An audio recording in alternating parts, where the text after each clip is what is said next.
You're 14. You're in a glittering palace that looks like paradise. Silk curtains, soft beds, perfume in the air.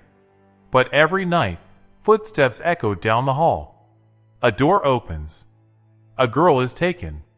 The next morning, she's different. Empty. Or she's gone.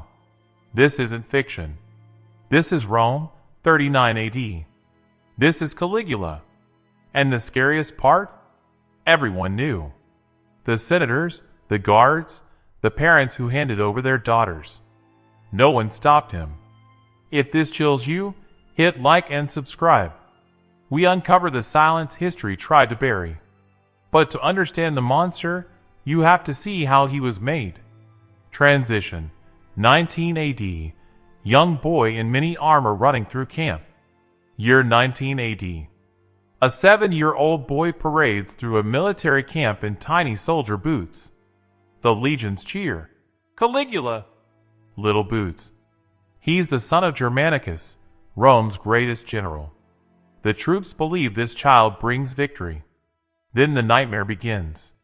His father dies suddenly, poisoned, whispers say, by Emperor Tiberius. Caligula is 8. His mother is dragged away, starved in exile.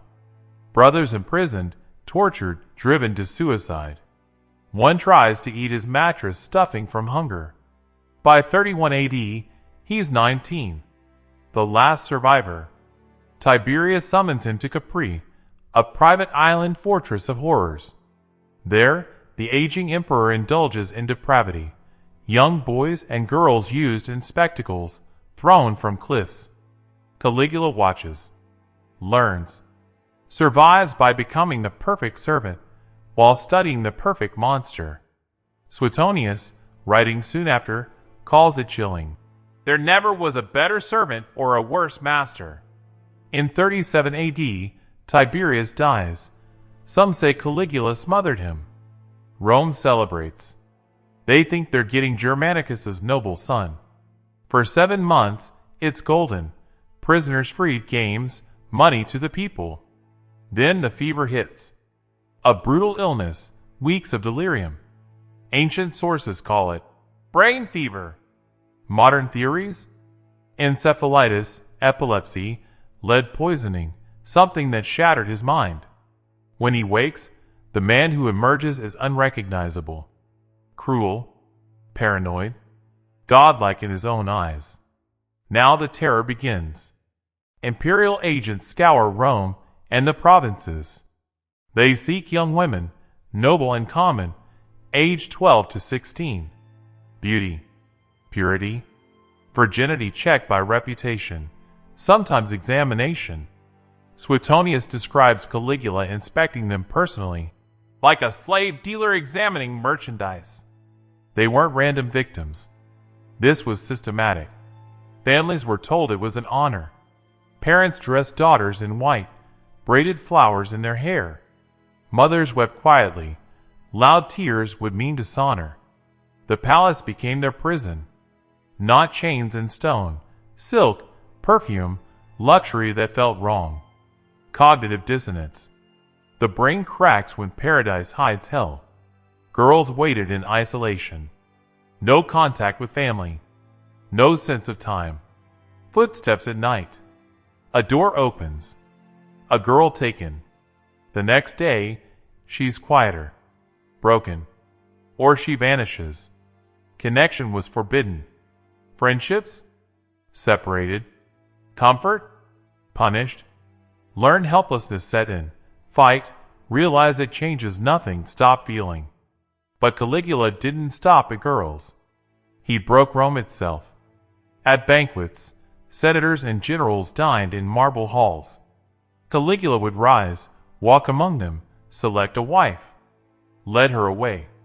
The husband? Sat silent, objecting meant death for his family. She returned. Caligula described every detail, graphic, mocking, rated her, joked.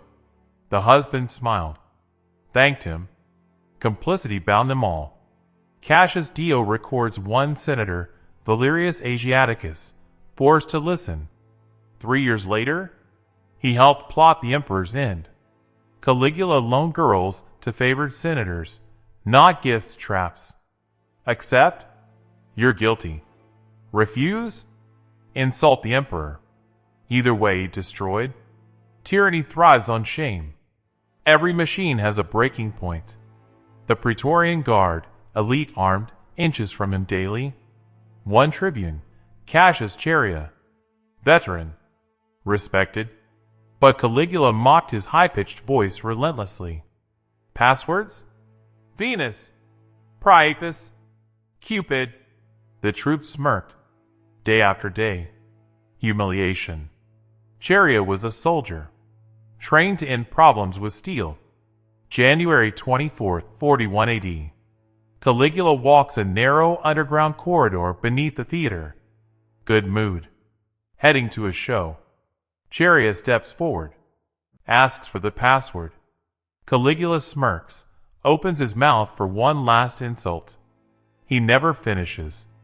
Dio screams, "Take this!" Sword plunges under the ribs. Conspirators swarm. 30+ stabs.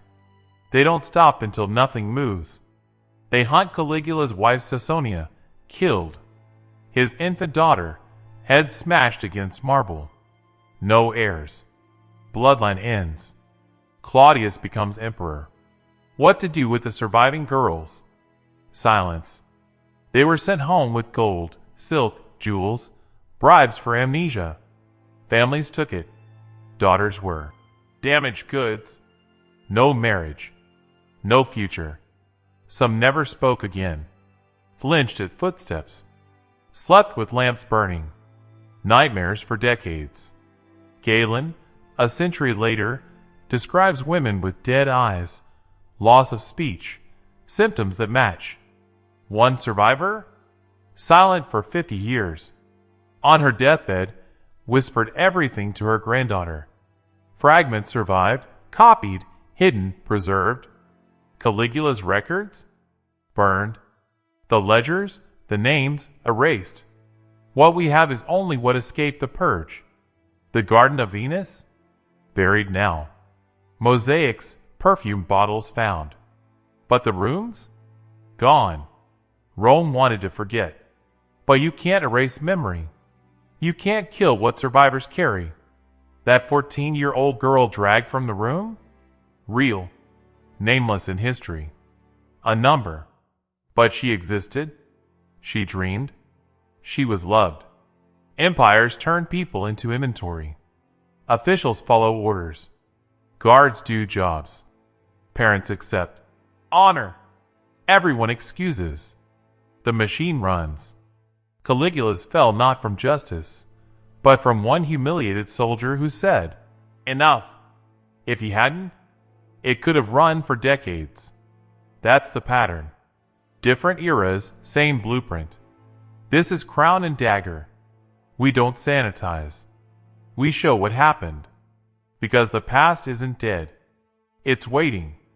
Which tyrant's secret's next? Comment below. Subscribe. The darkness goes deeper.